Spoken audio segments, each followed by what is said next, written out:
So tell us about you starting TEC in Australia 30 years ago. What led up to you bringing the model here? I'd been running a company, Yeah. a public company in Australia for 15 years, and after 15 years I felt it was time to retire. Mm-hmm. So I did. Not that I intend to stop work, but I retired and wanted to give something back to the Australia and business in Australia that had really treated me very well. Mm. So I had travelled fairly extensively in different parts of the world, and I noticed that attitudes to education in business varied considerably in different countries around the world. Mm-hmm. Because in those days it was a fairly new sort of career. Yeah. And Americans seemed to be the best, so I decided to go to America. Yeah. But what existed then in countries like Australia, which I think needed to be improved, were business schools. Yes, yes. And they're very good for what they do. But what they don't do is take people, but especially chief executives, into the real world of business where decisions have to be made many times every day. Mm. And you can't do that sitting in a classroom or even sitting around talking to people.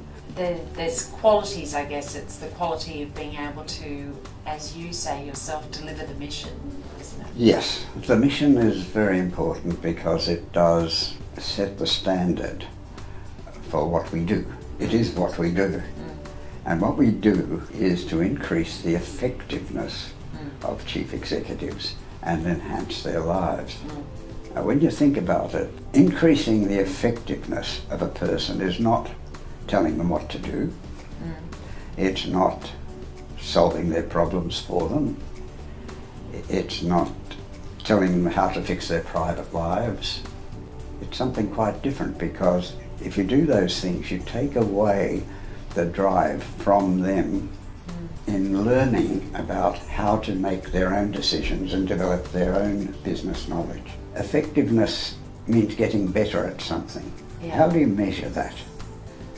I think really, and I've thought about this for 30 years, the only way is to observe and also to ask the members. Not only ask it, but discuss it with them. Because it's a subject that I think every chair needs to discuss with every member. Member value, we've kind of touched on, and you've talked about delivering the mission. What are the important elements for delivering member value?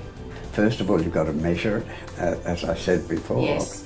So you've really got to talk to people, or the chair has to talk to people, or the partner has to talk to people about whether they are getting value. And then you're up against the problem of whether it should be that they're increasing effectiveness, or whether it's their increase in profitability, or whatever it is. What it is that they're looking for to achieve, yeah. It's not easy to measure member value, and I still don't really know. But a chair should be on top of that, asking frequently and discussing frequently the value that the member really needs to get, and is he getting it? So I have a question for you now then, to wrap up. If you had your time again, what would you do differently? Start earlier.